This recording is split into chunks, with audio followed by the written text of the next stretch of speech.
What if the person you love most in the world suddenly wasn't there anymore? No fangs, no claws, no glowing eyes, just a cold, emotionless replica staring at you back from across the kitchen table. In 1956, a movie tapped into the ultimate Cold War paranoia, teaching us that falling asleep meant being replaced by a soulless pod. They're here already! You're next!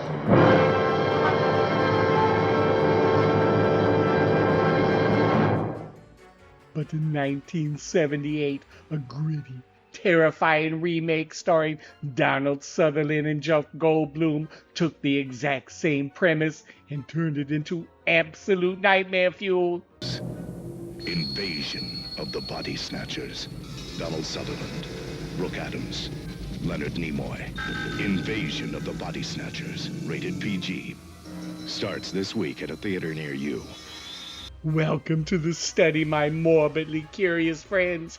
Tonight, Jodie and I are locking the doors, drinking the coffee, and throwing two paranoid masterpieces into the petri dish to find out which generation did it best. The 1956 Foundation of Fear or the 1978 King of Body Horror? Let's start with the Foundation. In 1955, author Jack Finney wrote a serialized story called The Body Snatchers. Finney insisted until the day he died that it was just an entertaining thriller. No hidden meanings, no politics. But when director Don Siegel adapted it into a 1956 film, the world couldn't help but see the subtext. America was deep in the Cold War and the Red Scare. The fear wasn't a giant monster smashing buildings, it was McCarthyism. In recognizing a communist, physical appearance counts for nothing. If he openly declares himself to be a communist, we take his word for it. It was the terrifying idea that your perfectly normal-looking neighbor might secretly be a communist spy, or that society was being forced into mindless, emotionless conformity. Here's a piece of morbid trivia for you.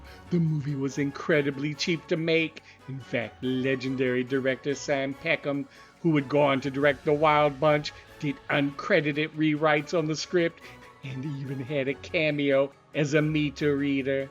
But the studio allied artist panicked.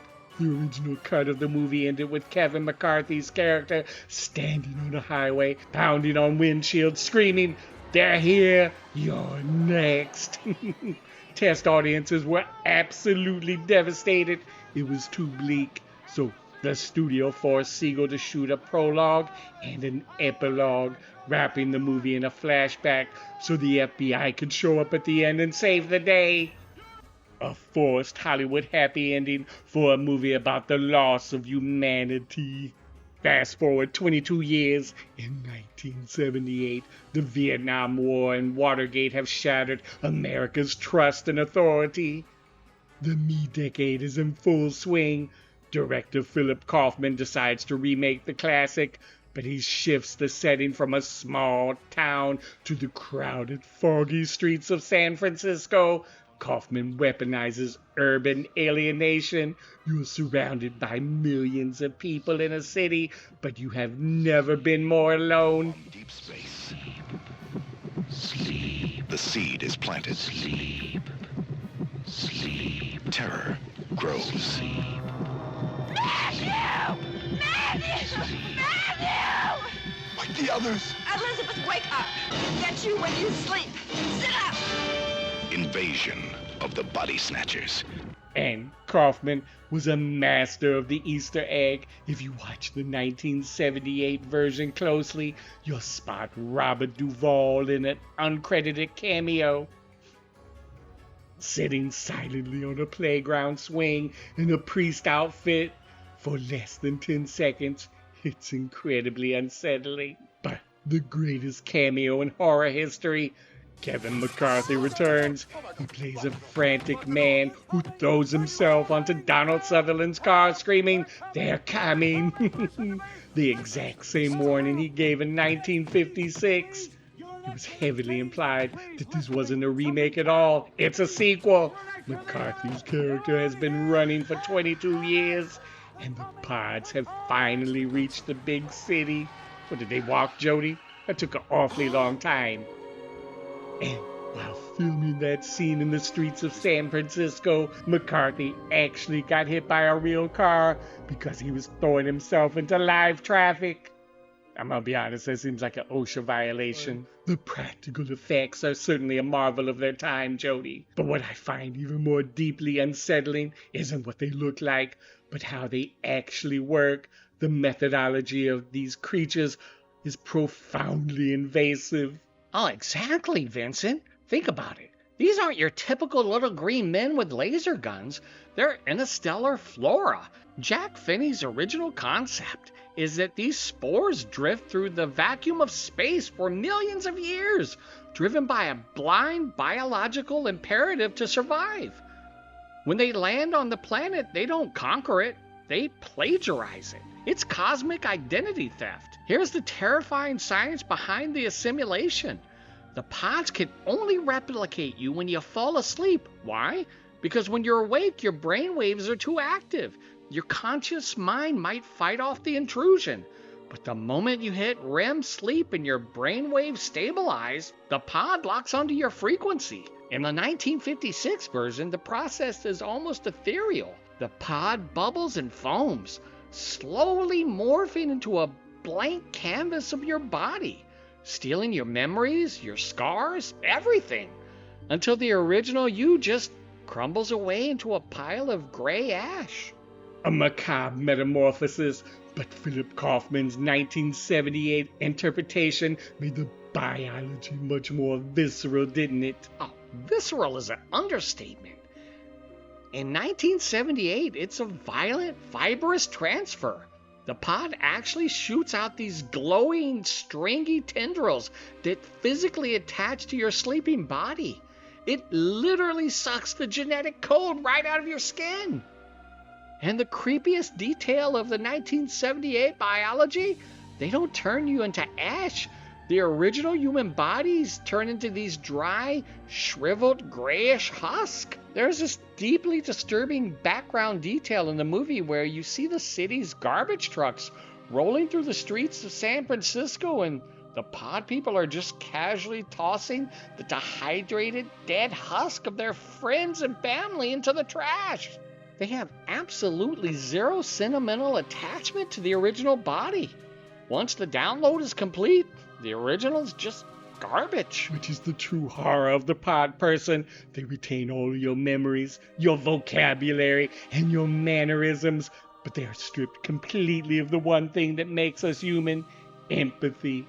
A perfect hollow shell. But a body horror movie is nothing without its physical, visceral terror. And for that, I'm turning it over to the resident mad scientist of the study, Jodie. Oh, thanks, Uncle Vincent. The 1956 version used fiberglass seed pods and soap bubbles. Eerie, but tame. The 1978 version? They went all in. The practical effects team created these disgusting, pulsating, bleeding pods covered in web-like tendrils. The actors, including Donald Sutherland and Jeff Goldblum, literally had to lie naked in actual freezing goo for days to shoot the birth sequences. But we have to talk about the dog.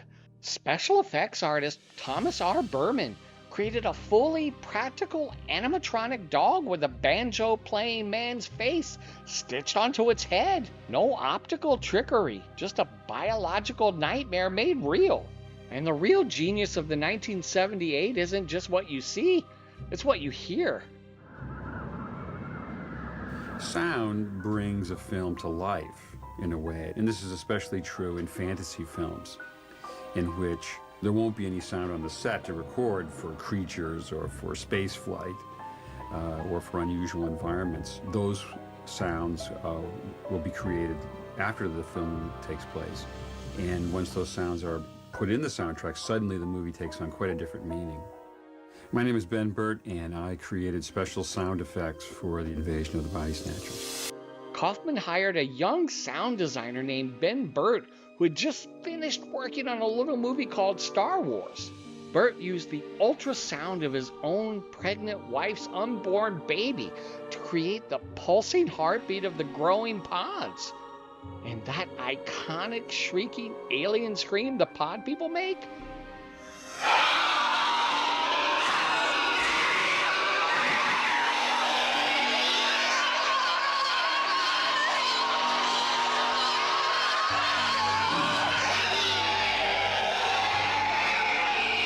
Burt created that by recording actual pig squeals and layering them with distorted human voices.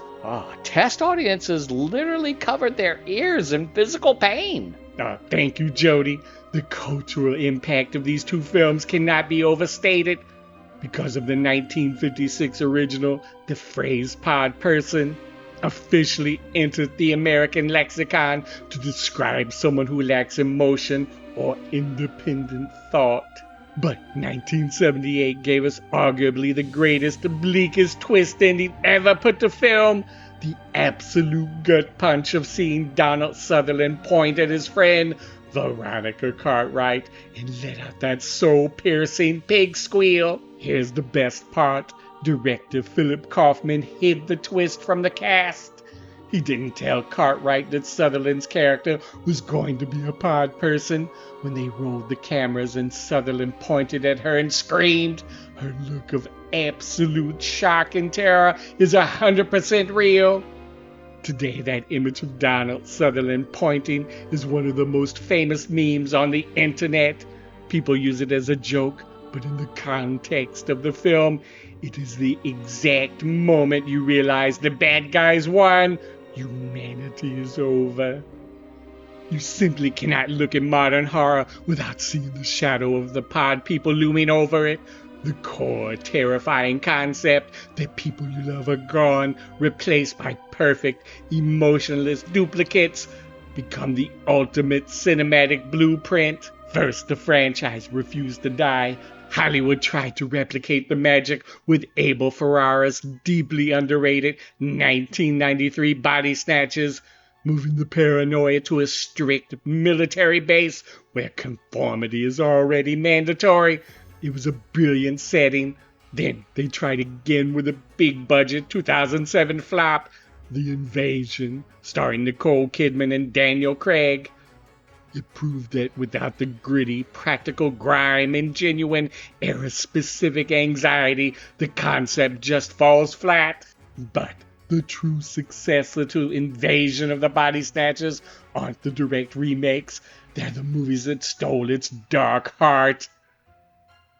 Take 3, 2, 1. Take 1998's The Faculty. Director Robert Rodriguez and writer Kevin Williams from Scream fame basically asks, what if we took the 1956 Body Snatchers and threw them into 90s high school? The teachers are replaced by alien parasites, and the students have to figure out who is human. It is a pure, unapologetic homage to the paranoia of the 50s. Look at modern psychological horror. Visionary director Jordan Peele has explicitly cited the Stepford-like emotionless conformity of the pod people as a massive influence on Get Out. The sunken place is the ultimate body snatcher evolution. Your body is hijacked and you are forced to watch helplessly from the passenger seat while imposters live your life. He played with the exact same terrifying doppelganger concept again in Us, but perhaps the greatest student of the 1956 classic was John Carpenter. Think about it, a group of people isolated together, a shape-shifting alien that perfectly replicates its victims. The unbearable, suffocating tension of looking at your best friend and realizing you might have to kill them. Carpenter took the exact Cold War paranoia of Invasion of the Body Snatchers and dropped it into the freezing ice of Antarctica in The Thing. In fact, If you haven't stepped into the study for all our full breakdowns of the thing, you can click the card right up here to see exactly how the paranoia evolved. Oh, and Jodie, don't forget, there was a whole homage scene in the 80s classic Gremlins where they reference the pod people. So, which one of these paranoid nightmares actually makes you want to sleep with the lights on? Does a 1956 Cold War classic hold the crown? Or does the 1978 body horror masterpiece take the win? So, be sure to hit the subscribe button if you haven't done so. Hit the like, turn on the bell for notifications, and I'll see you in your nightmares.